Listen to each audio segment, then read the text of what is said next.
반갑습니다. 형님들 안녕하세요. 설날 잘 보내시기 바라고. 자, 생방송 와주신 형님들 감사드리고요. 추천이나 즐겨찾기 부탁드립니다. 이따 유튜브로 오시게 된 분들도 구독이나 좋아요 한 번씩 눌러주시면 감사할 것 같습니다. 자, 첫 경기 대 샌안토니오 대 인디애나인데 지난번처럼 이것도 파리에서 열리는 글로벌 게임 2차전이에요. 사실상 뭐 샌안토니오 홈 경기입니다. 웬베냐마에 대한 성원이 엄청 나더라고요. 그래가지고 지난번 경기가 진짜 요즘의 흐름이랑은 아주 달랐던 경기였었어요.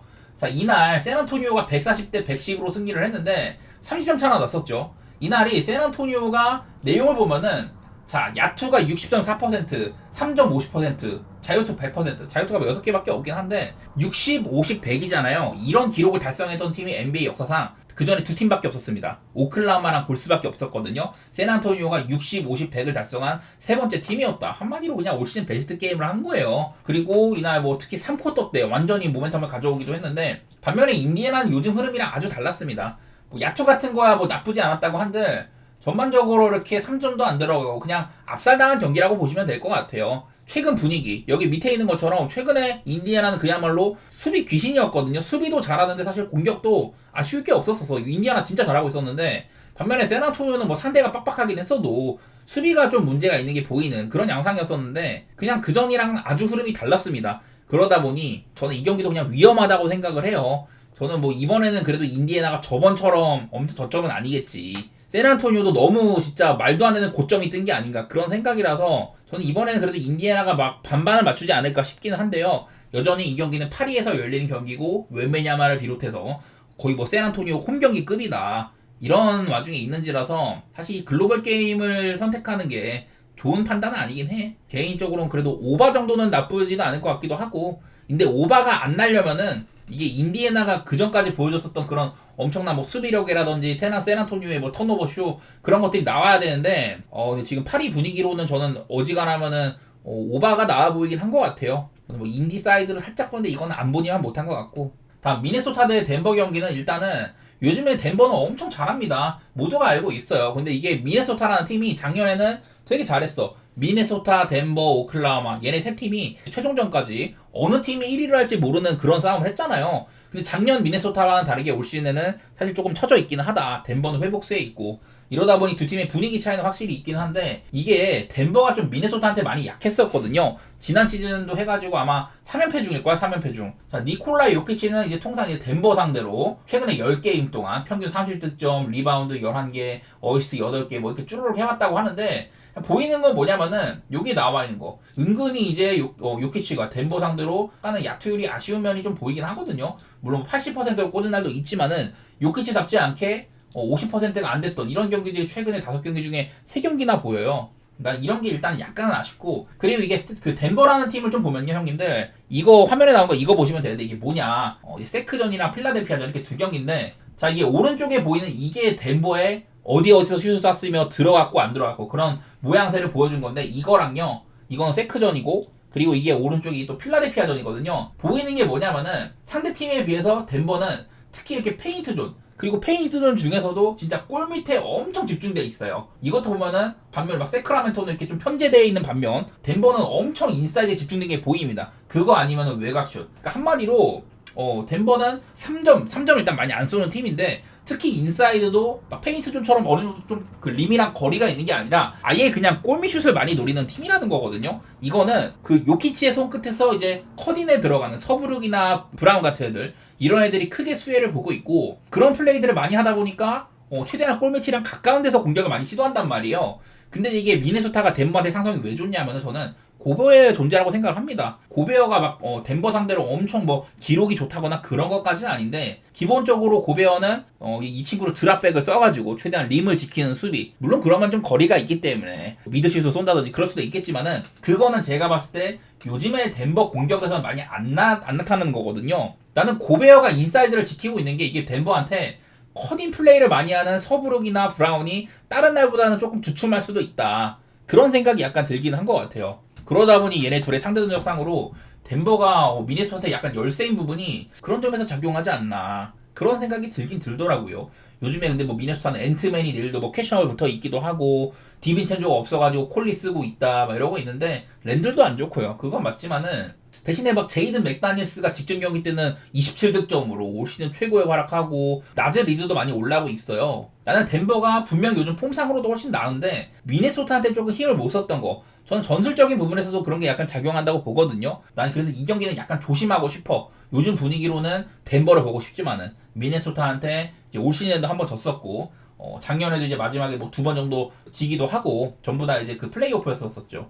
그런 게 생각이 나가지고 저는 그냥 요즘의 덴버 상태로는 좋지만은 한번 조심하고 싶습니다. 여전히 뭐 덴버 사이드나 뭐 오바 이런 거 못 볼 건 없는데 개인적으로 좀 조심하고 싶습니다. 오늘은요, 덴버는. 댈러스 대 보스턴 경기인데 지금 보시다시피 댈러스가 사람이 엄청 없어요. 얼마 전에는 이제 클레이 탐슨이나 뭐 나지 마샬, 라이브리는 쭉 결장이고 여기 말고도 뭐 하디라든지 이런 애들도 많이 빠지고 그랬어가지고 댈러스가 전력상으로 이탈이 엄청 많았었거든요. 근데 그런데도 오클라호마를 잡았다. 이런 거 보면은 진짜 댈러스라는 팀은 알 수가 없어. 사실은 이기기가 힘들다고 봤는데 오클라호마를 잡았잖아요. 이게 대단한 것 같아. 그전에도 미네소타한테 엄청 잘 싸우기도 하고 그러다 보니까 이게 댈러스의 전력이 분명히 못해야 되는데 잘하고 있단 말이에요. 그게 일단은 거슬려. 그리고 오늘 상대가 또 보스턴입니다. 이게 또 지난 시즌 파이널 리매치이기도 하죠. 파이널에서는 보스턴이 4대1로 그냥 무난하게 승리도 하고 그랬었었는데 이게 또 상대 전적상으로 카이리 어빙이 옛날에 보스턴에서 런친 적이 있잖아요. 보스턴에서 진짜 말도 안 되는 그런 거의 뭐 행패급에 가까운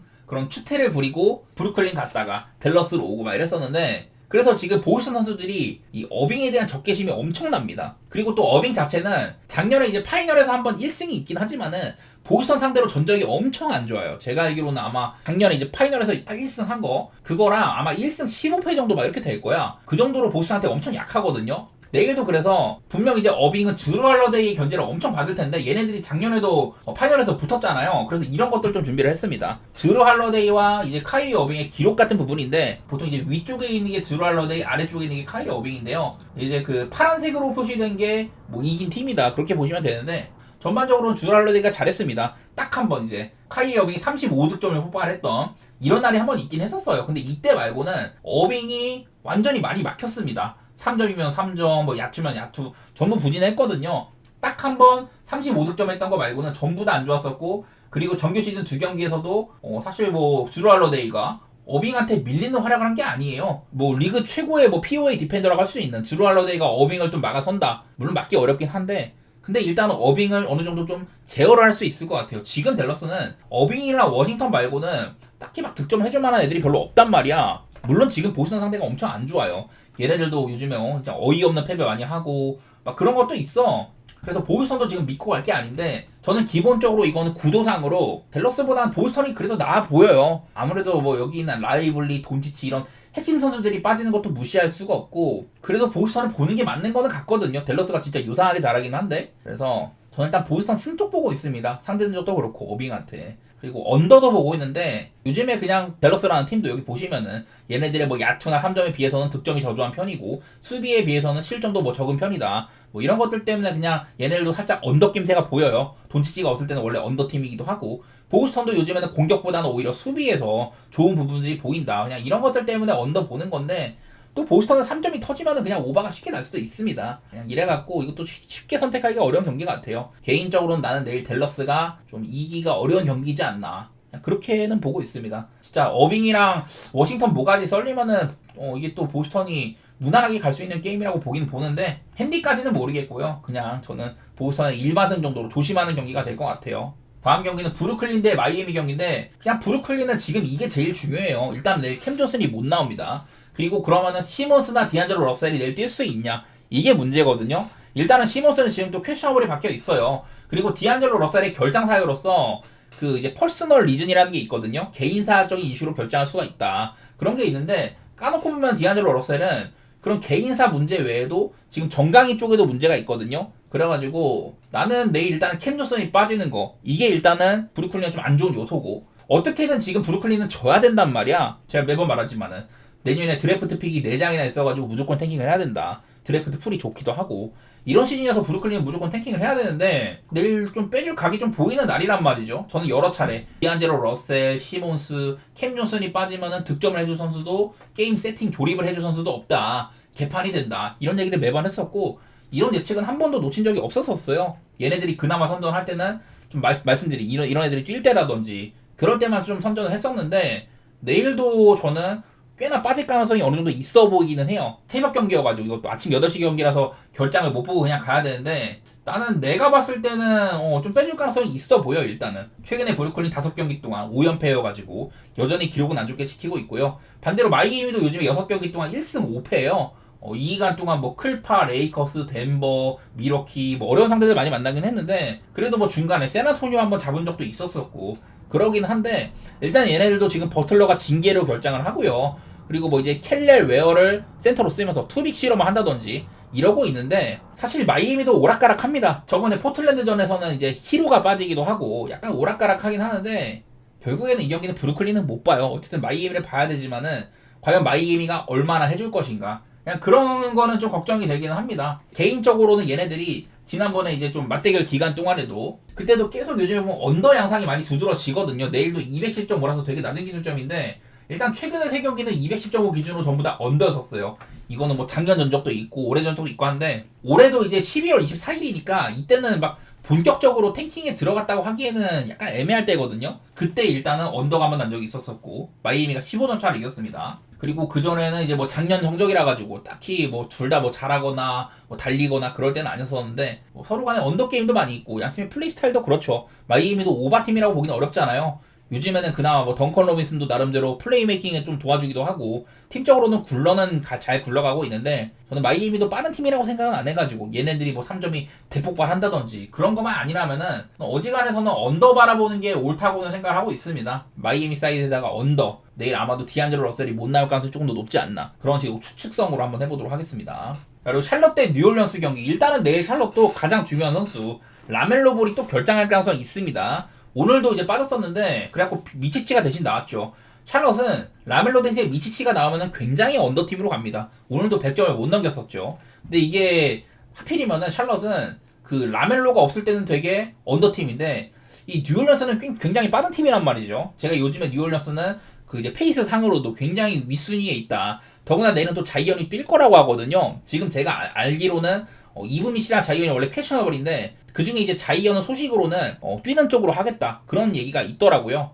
뭐 둘 다 백투백이야. 그리고 뉴올리언스는 또 이제 백투백에서 굉장히 안 좋은 지표를 가지고 있기도 하고 뭐 이런 팀인데 어쨌든 샬럿은 내일 이 라멜로가 빠질지는 몰라요. 이거는 뭐 내일 끝까지 더 봐야겠지만은 라멜로가 빠진다면은 저는 굉장히 좀 득점 면에서는 많이 좀 손해를 볼 수가 있는 구조다. 그렇게 생각을 하고 있고 뉴올리언스가 얘네들 요즘에 제가 여러 차례 백투백도 극복을 하고 이런 원정도 극복을 했다 이런 얘기들 많이 했었잖아요. 자, 뉴올리언스는 그냥 단적으로 최근에 이제 7경기 동안 5승 2패 나름대로 잘하고 있습니다. 그리고 이런 것들 하나 또 보여드리면은 제가 뉴올리언스의 백투백에서 여러 가지 좀 찾아낸 게 여기 보시면 백투백이 1승 9패잖아요. 근데 얘네들 시즌 초반에 백투백일 때 그냥 계속 못했었습니다. 시즌 초반에 그냥 머레이도 팔 부러지고 맥컬럼도 부상에다가 알바라도 나가리도 자이언 아직 안 돌아와 트모삼도 부상 잉그랜도 잘하다가 발목 부러지고 이래가지고 계속 못 나오고 있죠. 그래서 뉴올리언스가 엄청 결장이 많았었는데 뉴올리언스가 시즌 초반에 여기는 그냥 백투백 그냥 생략할게요. 전부 그냥 못했었습니다. 그러다가 이제 한 12월 중순쯤 되면서는 애들이 많이 돌아왔고 그때부터는 뉴올리언스가 내용도 좋아지고 템포도 빨라졌거든요. 그러면서 한 대충 뭐 여기부터 볼게요. 뉴욕이랑 백투백 갖고 대패한 다음에 그 다음에 덴버 상대로 이때 연장 가가지고 지긴 했지만 굉장히 잘 싸웠었습니다. 휴스턴한테 진 다음에 멤피스랑 했는데 이때도 나름대로 잘 싸웠어요. 124대 130 이때 프렌이었었고 오바가 났었습니다. 미네소타랑한테 진 다음에 포틀랜드한테 졌어. 이때는 그냥 못했어요. 포틀랜드한테 그냥 무난하게 졌고 결단도 조금 있었던 것 같고 그 다음에 이제 시카고랑 한 다음에 댈러스를 잡았어요. 물론 이것도 그 이제 댈러스한테 사실 이거 지는 경기였었거든요. 그때 아마 이제 슈팅을 댈러스에 누가 했는데 이게 백보드 맞고 블락을 한 게 이게 골 인정이 됐거든요. 원래 그러면 골텐딩인데 그게 아마 클러치 2초 남기고 그랬었어요. 뉴올이 이겼는데 사실 져야 될 경기긴 했습니다. 제가 어쨌든 이 얘기하고자 하는 거는 이 특정 시점 12월달 이후로 아마 그쯤부터 뉴올리언스는 그전에는 막 그냥 백투백일 때 맨날 막 대패하고 큰 점수차로 그냥 가비지 게임 가고 이랬었는데 애들이 많이 돌아오고 난 이후에는 백투백일 때 굉장히 잘 싸웠습니다. 이 점수차가 굉장히 좁아진 게 많이 보여요. 여기도 뭐 샌안토니오한테 졌지만 한 5점 차였었고 아까도 봤던 거 덴버한테도 연장 가가지고 3점 차로 졌다 뭐 이런 식으로 백투백일 때 점수차가 많이 줄었습니다. 그리고 백투백일 때 뭐 첫 승도 거두기도 하고 얼마 전에는 이런 식으로 뉴올리언스는 이제 백투백일 때 딱히 약하다는 생각이 안 들어요. 기본적으로 그냥 최근에 많이 이기고 있기도 하고 저는 그냥 그런 부분들이 좀 요즘에 뉴올리언스가 오히려 지금 내일 샬럿이 라멜로가 빠진다면은 뉴올리언스를 좋게 볼 만하다고 생각이 돼요. 더구나 자이언까지 뛸 수 있다. 그래서 내일은 대부분의 선수들이 출전이 가능하다 이런 소식도 있고 개인적으로 저는 뉴올이 좋아 보입니다. 이거는 언더오버 사이에서 샬럿은 굉장히 언더팀으로 갈 거다. 미치치가 못 나온다면은. 근데 만약에 그냥 라멜로가 뛰어 그러면 그냥 오바보기 좋아요. 기준점도 그렇고. 이거는 샬럿에서 라멜로가 뛰냐 안 뛰냐 거기에 따라서 언더오버는 달라질 것 같고 저는 만약에 라멜로가 못 나온다면 뉴올이 오바팀이지만은 그래도 언더보는 게 나을 것 같기는 하네요. 자, 올랜도 대 디트로이트 경기. 자, 올랜도는 이제 속속들이 애들이 복귀를 할 거라고 해요. 지금 여기에 라인업상으로는 썩스나 비타제까지 돌아올 수가 있다. 퀘셔널이 붙어 있고 이제 그 프란츠 바그너는 복귀를 했죠. 자, 여기는 다실바라고 써놨는데 아마 바그너가 직전 경기에도 20분밖에 안 뛰어가지고 그래갖고 얼마나 길게 될지는 모르겠지만은 어쨌든 내일은 올랜도는 본인들이 자신 있어하는 홈 경기에다가 썩스 비타제가 돌아올 수도 있고 프란츠 바그너는 이미 복귀를 했고 벤케로까지 있기 때문에 사실상 거의 뭐 올 시즌 베스트급 라인업이 나올 수도 있거든요. 근데 일단은 뭐 뛸지 안 뛸지는 몰라. 그런 상황이고 디트로이트는 요즘에 굉장히 잘합니다. 그냥 팀 자체가 엄청 잘하고 있어요. 디트로이트는 그냥 저도 왜 그런지는 잘 모르겠어. 그 제이든 아이비가 없어가지고 커닝햄이 막 턴오버가 지금 2경기 연속으로 10개씩 시킨다 막 그러고는 있는데 나름대로 팀 자체는 잘 굴러가더라고요. 뭐 휴스턴 잡고 애틀랜타 잡고 다 어려운 상대들이 잡았었고 이게 올랜도가 직전 경기가 진짜 개판이었던 게 저는 그래도 바그너가 돌아오니까 어느 정도는 좀 굴러갈 줄 알았는데 그 경기에서 포틀랜드한테 79점밖에 못 냈습니다. 79점 진짜 못한 거예요. 심지어 또 홈이었었는데 내일도 홈인데 사실 이때 많았던 포틀보다도 디트로이트는 훨씬 더 어려운 상대란 말이죠. 이날 그러니까 보니까 올랜도가 전반적으로 일단 야투가 개판입니다. 76회 시도 원래부터 올랜도는 적게 던지는 팀인데 시도 자체가 굉장히 적어요. 근데 이날은 포틀랜드가 오히려 이제 얘네들보다 야투가 82회로 조금 더 많았거든요. 근데 두 팀 간의 이런 자유투 시도 횟수 차이. 올랜도는 이날 야투 시도는 훨씬 더 적었지만은 그 자유투가 거의 뭐 한 10개 가까이 더 많아가지고 훨씬 더 많은 공격을 했습니다. 근데 이 개판이었던 야투율 때문에 패배를 한 경기였었고 뭐 보니까 그냥 못할 만큼 못했어요. 벤케로가 14개 중에 하나 넣었으니까 팀에 거의 뭐 지금 1옵션이라고 봐야 되는 벤케로가 33분을 뛰었었고 이런 상태면 이기가 어렵죠. 그 이제 바그너도 복귀를 했는데 24분밖에 안 뛰었었고 이러다 보니 그냥 잘하기가 어려운 날이긴 했어요. 그 에이스가 야투가 개판이었던 거 그런 것도 있었는데 딱히 근데 뭐 디트로이트가 지금 수비적으로 뭐 괜찮다 그렇게 볼 정도까지는 아니긴 한데요. 피타제랑 썩스가 돌아오면 이건 확실히 얘기가 다르긴 해. 올랜도가 베스트 라인업에다가 홈이라면 얘기가 다르긴 한데 일단 얘네가 돌아올지도 모르는 거고 지금 뭐 수비도 사실은 비타제가 없는 기간 동안에는 올랜도가 엄청 좋다고 얘기하기가 어렵거든요. 그래서 이거는 내일 아마 썩스랑 비타제가 뛸 수 있는지 그게 일단은 조합 좀 확인해야 될 부분으로 생각이 되고요. 지금 시점에서는 저는 디트로이트의 프레는 괜찮은 것 같아. 이건 올랜도가 과연 얼마나 좀 정상화가 됐냐 내일 썩스나 비타제가 뛸 수 있냐 이런 것들을 봐야겠지만은 저는 요즘에 디트로이트는 잘하고 있다고 생각을 해가지고 물론 얘네도 미들팀까지는 아닌데 근데 어떻게 휴스턴 잡고 애틀랜타 잡고 막 이러는데 잘하고는 있어요. 디트로이트가 요상하게. 저는 뭐 디트 프렌에다가 211.5 저는 지난번에 올랜도가 사실 말도 안 되게 진짜 벤케로가 망가져가지고 너무 못했다고 생각을 하거든요. 나는 개인적으로 오바 생각 중인데 원래 올랜도 경기는 오바 가면 안 되긴 해요. 언더오버는 그냥 패스하는 걸로 봐주시고 저는 디트 프렌을 한번 염두에 두도록 하겠습니다. 내일 결장 좀 살펴야 되는 경기인 것 같아요. 다음 경기 뉴욕 대 세크라멘토 경기인데 일단은 뉴욕이 요즘 좀 오락가락 하기는 해. 저는 뉴욕 굉장히 좋아하는 팀이에요. 근데 문제는 얘네들이 너무 소모가 많다 보니까 전반전이랑 후반전에 net 레이팅 차이가 심각합니다. 전반전에는 net 레이팅이 플러스 5예요. 전체에서도 한 6등 정도 하는 팀인데 후반전에는 net 레이팅이 마이너스 6입니다. 한마디로 체력 소모가 엄청 나니까 얘네들은 벤치 멤버도 거의 안 쓰고 그냥 주전들을 엄청 굴리는 팀인데 탐티보드 감독 때문입니다. 뉴욕이 요즘에 많이 지고 있다든지 생각보다 못 치고 나가는 거 좀 답답한 경기를 하는 거 그런 것들이 다 그것 때문에 그래요. 물론 뉴욕은 얘네들이 야투가 터지면 아무도 못 막는 팀이야. 야투가 지금도 보면은 뭐 필드골 같은 건 전체 3등에다가 3점도 여전히 뭐 5등 안에 걸쳐져 있고 근데 이게 전부 다 리그 전체 클리블랜드 다음으로 2위급이었었거든요. 근데 이게 많이 좀 줄어든 거예요. 요즘 들어서 뉴욕은 공격에서도 약간은 무뎌진 점들이 있고 엄청 좋게 볼 만한 상태는 아니긴 합니다. 지금 뉴욕은 좀 후반전 가면 무너질 수 있다는 거 그런 좀 이런 불안 요소가 존재를 하는 편이고 자 세크라멘토는 직전 경기 때 덴버랑 했잖아요. 물론 그 경기가 가비지 게임이었어요. 생각보다 이제 맥더뭇 같은 애들이 힘을 내주면서 잘 비볐었고 추격은 했지만은 어쨌든 뭐 백투백이었었고 덴버의 홈이다 보니까 세크가 밀렸었는데 그래도 저력은 보여줬습니다. 자 그리고 여기에 이제 팍스가 지금 또 퀘셔너블이잖아요. 저는 이거는 팍스의 좀 몸 상태를 좀 보여드리고 싶은 게 얘가 지금 손가락이 골절된 상태로 뛰고 있어요. 근데 경기를 좀 뛸만은 한가 봐. 그렇게 뛰고 있는데 제가 이 정도 기간 찾아왔는데요. 그 전에 3경기 정도 빠졌었잖아요. 이 기간 동안이 골절 때문에 쉬었던 거거든요. 내가 봤을 때 그냥 지금 팍스는 아예 그냥 안 나오는 게 나을 것 같아.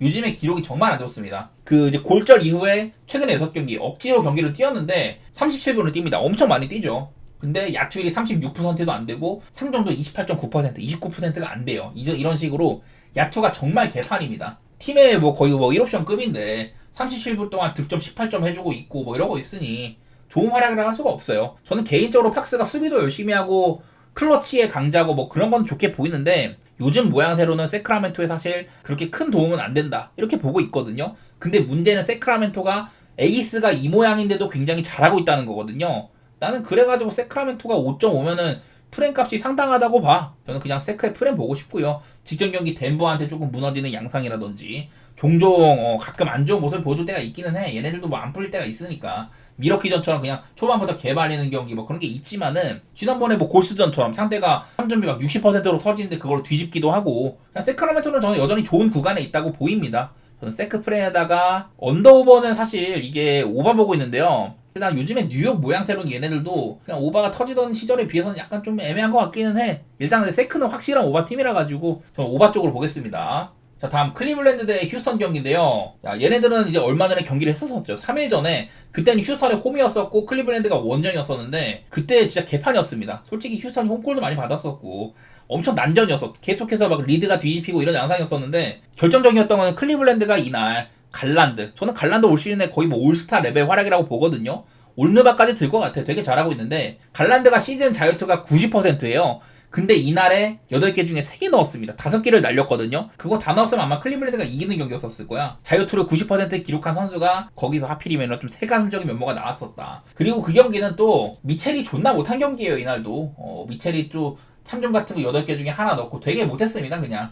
그리고 또 모블리도 없었었고요. 저는 이때 그 생각보다 모블리가 없는 클리블랜드가 상대한테 오펜을 많이 안 내준다. 그런 분석을 했는데 이날은 휴스턴이 또 오펜을 20개를 잡았습니다. 물론 이제 클리블랜드도 20개를 잡아가지고 사실 오펜은 뭐 주고받은 편이긴 한데 전반적으로 이날 휴스턴은 야투 감각이 괜찮았었습니다. 이날 뭐 3점 44%에다가 전체 야투 44% 정도면 그래도 봐줄만한 거죠. 원래 휴스턴은 진짜 안 풀릴 때는 3점도 안 들어가니까. 심지어 이게 이날 요즘에 굉장히 좋은 활약을 해주고 있었던 제일런 그린이 진짜 못한 경기거든요. 제일런 그린이 최근에 한 2-3경기 동안 안 좋아요. 이날도 16개 중에 4개 넣고 이랬었는데 그 대신에 이제 벤블릿이 나름대로 잘했었던 3점 12개 중에 7개 꼽고 뭐 그런 날이에요. 그래서 요즘에는 제일런 그린이 부진하지만은 제일런 그린 뭐 요즘에 2경기밖에 안 돼가지고 사실 뭐 볼 건 아닌데 그냥 별로 못합니다. 그에 반해서 프레드 벤블릿은 여기 이제 한 3경기 정도 그린이 부진한 기간 동안 벤블릿은 3점 같은 거 48%로 회복세에 있습니다. 이런 와중이어가지고 저는 요즘에 휴스턴은 그래도 균형이 잡혀있다고는 보여요. 그린이 못하니까 벤블릿이 살아나고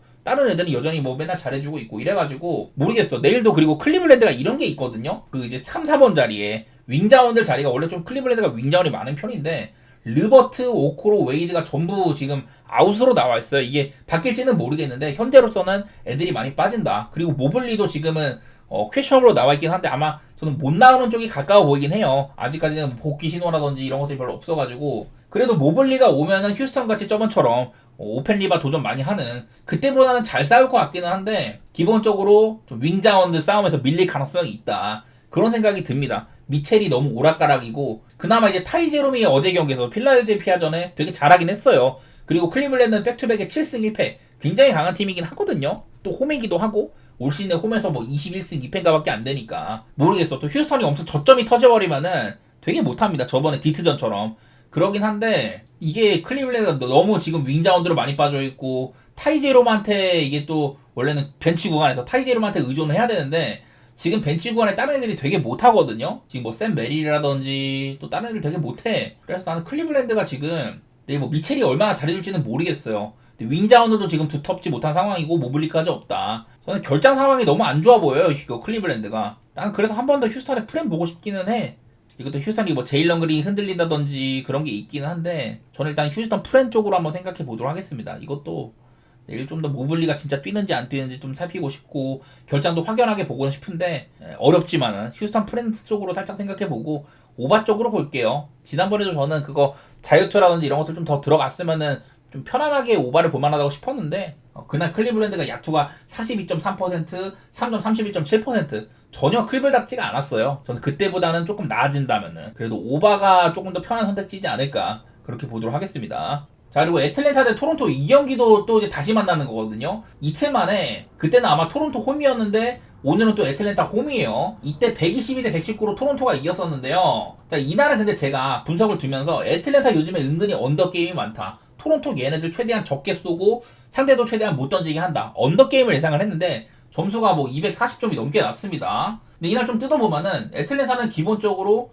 좀 많이 좀 잘 넣은 건 아니에요. 야투도 그렇고 전반적으로 막 엄청 좋았다 이렇게까지 볼 건 아니었었는데 이제 토론토를 보면은 얘네들은 야투가 58%입니다. 얘네답지 않게 3점이 또 42.9%, 3점을 되게 안 쐈는데 나름대로 잘 들어갔어요. 토론토는 81번밖에 공격을 안 했지만은 어쨌든 그 적은 기회를 잘 살린 편이고 자유투 숫자도 되게 많아요. 24번, 애틀랜타도 아까 보면은 30번 이렇게 서로 간에 삑삑이도 많이 불린 편이고 좀 인사이드 싸움도 많이 잦았었고 이런 게 있다 보니까 토론토는 이날도 애틀을 얘네들 스타일에 비해서는 적게 쏘게 한 편이고 본인들도 적게 던졌어요. 근데 자유투가 너무 많이 불렸었고 제가 봤던 그 기조 자체는 맞다고 생각이 들거든요. 저는 오늘도 235면은 나는 또 한 번 언더 보고 싶어. 저는 제가 분석했던 거 토론토 요즘에 여기 있는 시각처럼 얘네들이 이런 야투율 괜찮은 거에 비해서 8등 11등 거에 비해서 점수는 21등으로 적게 나고 있고 그리고 수비력에 비해서는 이런 실점 자체는 적게 나오고 있다. 수비가 좋지는 않은데 실점 자체는 적은 편이다. 이런 게 보여요. 이거는 또 애틀랜타도 비슷합니다. 애틀랜타는 사실 좀 약간 반대되기는 해. 공격 같은 부분에서 3점이나 야투가 컨디션이 안 좋은데 점수는 많이 나. 한마디로 애틀랜타는 좀 많은 공격을 하는 편이라는 거거든요. 근데 토론토가 그걸 어쨌든 억제를 했었었고 그런 부분이 이 경기도 또 한번 언더를 보고 싶어. 그리고 내일은 또 이제 애틀랜타가 제일런 존슨이 못 나오거든요. 저는 제일런 존슨은 이런 언더보상으로는 영향력은 거의 없지만은 존슨이 공수 양면에서 얘가 빠지면은 거의 한 10점가량 애틀랜타가 마이너스가 될 수 있다.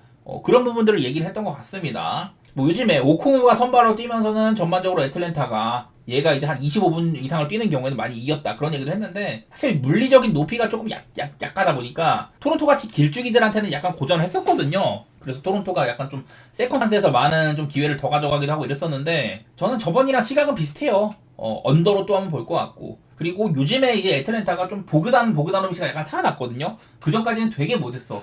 그러다가 뭐 직전 경기 때 살아나기도 하고 크레이치는 꾸준히 좋은 활약 제일런 존슨을 그래도 나름대로 빈자리를 잘 채워주고 있기도 하고 이날은 사실 클러치 때 트레이 형이 그냥 게임을 던졌거든요. 그런 경기여서 개인적으로는 그냥 이번엔 또 애틀랜타가 홈이고 애틀 사이드에다가 언더 보고 싶어요. 사실 이것도 도전하는 느낌입니다. 언더 자체가 얘네 둘의 색깔로는 되게 좀 젊고 빠른 팀이라서 언더 보기가 어렵긴 한데 저는 한번 언더 쪽으로 재도전해보도록 하겠습니다. 이건 뭐 저의 쪼라고도 할 수가 있어요. 이거는요. 자, 그 다음에 멤피스 대 유타 경기. 사실 뭐 긴 생각은 안 드는 경기인데 그냥 멤피스가 내일 또 결장이 있을 수가 있습니다.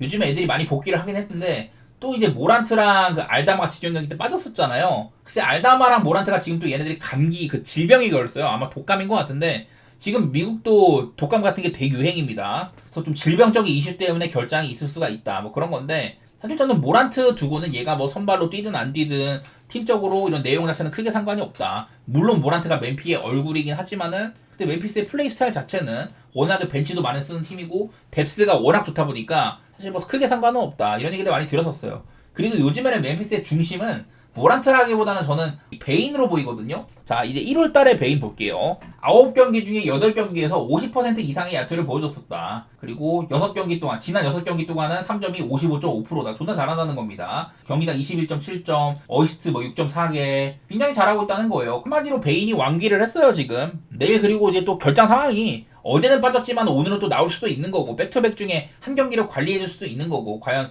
질병적인 컨디션이 얼마나 좋을지는 모르겠지만은 저는 멤피스가 막 결장이 엄청 막 타격이 있을 정도로 많지는 않다. 그렇게는 보고 있습니다. 대신에 내일 유타는 얘네들이 그 탱킹을 위한 결장 그런 것들이 되게 많다고 했었잖아요.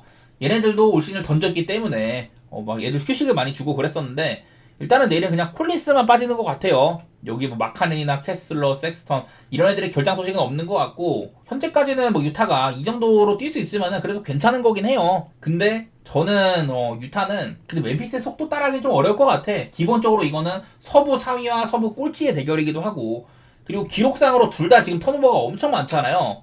이런 것들이 멤피스는 나름대로 좀 관리가 될만해. 내일은 모란트가 없기 때문에. 근데 유타는 얘네들이 앞선 수비가 굉장히 그 상대의 압박에 취약하거든요.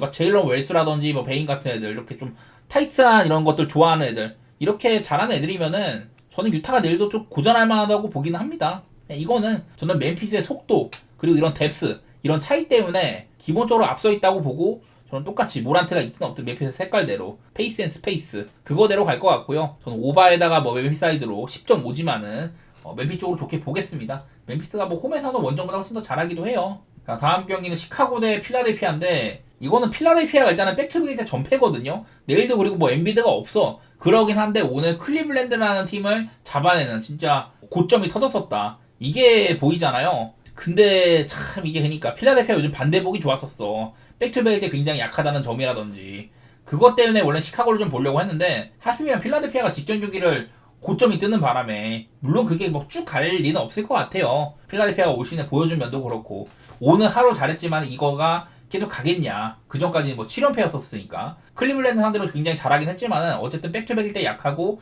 이런 경우에는 내일 또 조지 같은 애들이 관리를 받을 수도 있고요. 그러다 보니까 필라델피아를 믿기는 어려운 상황인데 이거는 또 시카고도 못 믿습니다. 시카고도 최근에 7경기 동안 뭐 1승 6패에다가 엄청 못해요. 그리고 요즘에는 시카고도 사실 원래는 얘네들이 오바팀인데 생각보다 언더게임이 많았다. 그래갖고 기준 좀 더 떨어지고 있고 필라델피아도 원래 언더팀인데 오늘 이제 클리블이랑 막 260점 게임을 하다 보니까 여러 부분들이 최근의 기조랑은 반대되고 있거든요. 그래서 별로 보기 좋은 경기가 아니다. 개인적으로 그냥 시카고 승에다가 언더 보고 있는데 이거는 바로 직전 경기에서 필라델피아가 너무 고점이 떴었기 때문에 과연 내일 과연 그런 것들이 이어질 수 있느냐 이거가 관건인 것 같고 좀 그러지 않을 거라고 보는 셈이에요. 아마 이제 좀 백투백이기 때문에 관리받을 가능성도 있고 일단 엔비드가 없어가지고 필라델피아가 꾸준히 좋은 경기라고 보여주기는 어려울 것 같다.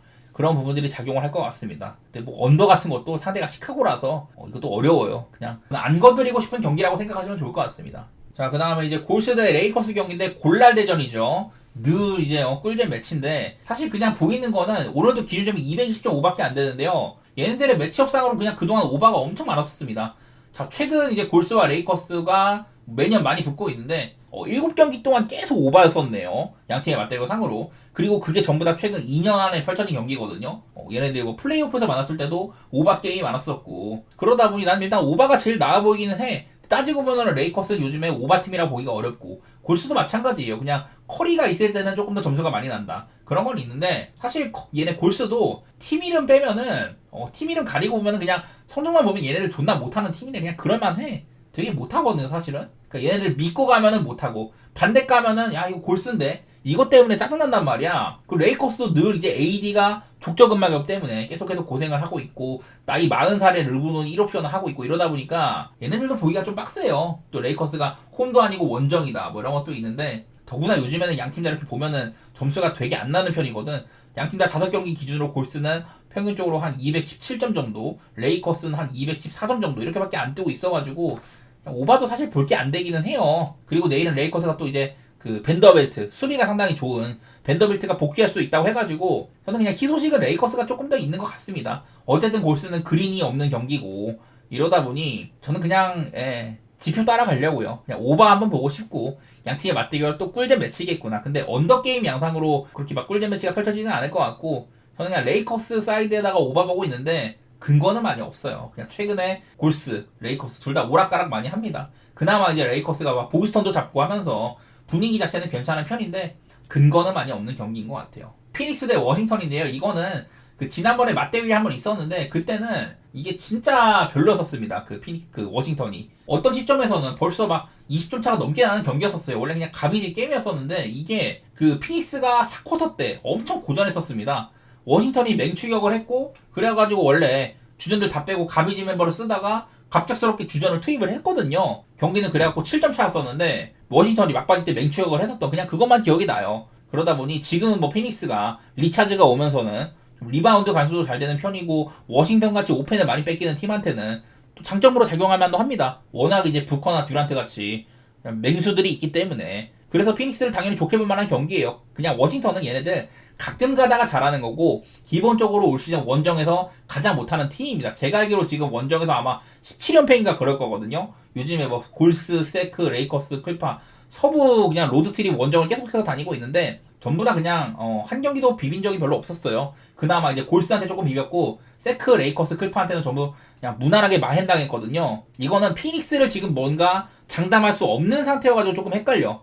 그것뿐인데 여기 보면은 이런 게 있습니다. 피닉스는 요즘에 이 상대한테 공격 기회를 많이 헌납을 해가지고 얘네들의 수비 내용에 비해서 실점 자체가 굉장히 높게 찍힙니다. 이거는 뭐 브루클린, 클리블랜드, 디트, 워싱턴, 애틀랜타 약간 좀 다소간에 빠른 애들한테 좀 허용할 것도 있는데 그나마 이제 브루클린한테 84실점 해가지고 조금 줄어든 거거든요. 어쨌든 피닉스 요즘에 수비 내용이 좋지는 못하다. 대신에 워싱턴 얘네들 굉장히 빠른 팀인데도 불구하고 요즘에 공격상으로 굉장히 안 좋게 찍히죠. 수비야 원래 안 좋은 애들이고 그냥 이거는 저는 오바 보는 게 제일 편해 보여요. 가끔 가다가 워싱턴이 뭐 3점 같은 거 터지고 하면서 비빌 때가 있는데 또 원정이라면은 얘네들 1승 19패거든요. 원정에서 아마 최소한 18연패 이상입니다. 제가 개막전에 이긴 건지 그 다음 경기 이긴 건지 모르겠는데 하여튼 워싱턴이 아마 시즌 첫 경기 원정 이기고 그 다음에 쭉 다졌을 거예요. 그 정도로 워싱턴이 원정에서 약자이기도 하고 단순히 최근에 또 연패 기록이 12연패 중이거든요. 그런 와중이라 워싱턴을 볼 수는 없고 13.5도 피닉스를 보기는 보겠습니다만은 저는 그거보다는 오바가 조금 나은 선택이다. 그렇게만 생각해 보도록 할게요. 뭐 클리퍼스 대 미러키도 얘기해보면은 일단은 둘 다 요즘에 나쁘진 않아. 근데 일단 저는 클리퍼스가 엄청 어려운 일정. 지금 얘네가 7일 동안 5경기를 해야 되는 일정이라고 했어요. 근데 그 전에 5경기 동안 4경기를 해야 되는 한 경기 백투백, 쉬고 한 경기 백투백, 그리고 쉬고 오늘 이제 미러키전 이렇게 하는 거거든요. 7일 동안 5경기를 한다. 그나마 어제 쉬긴 했지만은 일정이 정말 헬입니다. 그래갖고 그 기간 동안 막 전원을 다 빼는 그런 경기를 하기도 하고 클리퍼스가 이런 어려운 일정이 마지막이에요. 그리고 뭐 홈에서도 일정도 마지막인데 그 사이 동안 이제 뭐 주바치도 사실 뭐 눈 부상도 있었었고 카와이는 관리 차원에서 막 빼주기도 하고 이랬었는데 뭐 크리스던이 빠지긴 합니다만은 이 자리를 뭐 파웰을 올리고 그리고 대존주를 선발로 쓰는 이런 선택을 함으로써 메꿔지기는 메꿔져요. 지난번에 이제 보스턴전 그때 클리퍼스가 아예 선발을 다 뺐는데 클리퍼스의 세컨 유닛이 대활약을 해가지고 연장까지 가기도 하고 그런 잘 싸우는 모습들만 비춰지긴 합니다. 어쨌든 클리퍼스는 뭐 일정상으로는 사이에 뭐 워싱턴 같이 쉬운 팀도 만나고 이러면서 그래도 뭐 괜찮게 한 편이긴 했었어요. 어쨌든 그 기간 동안 뭐 시카고한테도 지고 보스턴한테도 지고 이러면서 사실 힘은 많이 못 썼고 실속도 못 챙겼는데 상대가 미러키죠. 자, 요즘에 미러키는 굉장히 잘합니다. 9경기 동안 8승 1패, 최근에 5연승. 근데 전부 다 홈이긴 했고 대부분이 또 이제 그 동부 팀들이랑 많이 했기 때문에 클리퍼스도 빡센 상대예요. 미러키 입장에서는. 사실 이제 미러키가 직전 경기 때 마이애미와의 경기가 그게 이제 그전 뉴올리언스와의 경기가 예정이 되어 있다가 기상 문제 때문에 악화가 돼가지고 경기가 되게 좀 어려운 여건에서 펼쳐졌는데 제대로 몸을 못 풀고 했는데도 되게 잘했습니다. 마이애미가 그냥 짓밟았었고 요즘에 팀적으로 미러키가 괜찮은 편이에요. 늘 이제 쿤보는 거의 뭐 MVP 저는 컨텐더라고 보입니다. 요키치랑 스가랑 더불어서 어깨를 나란히 할 만한 활약입니다. 쿤보는 되게 좋은 시즌이고 릴라드도 많이 살아났죠. 그래서 인사이드에서는 쿤보가 해주고 외곽은 릴라드를 위시로 다른 애들이 잘해주고 있잖아요. 그나마 이제 에이제 그린이 없는 게 살짝 아쉽긴 한데 그 외에 뭐 토린 프린스라든지 요즘엔 뭐 그 롤린스 이런 애도 잘해주고 코너튼도 잘해주고 이렇게 세컨 유닛도 되게 잘하고 있거든요. 그래서 나는 이거는 둘 다 잘해.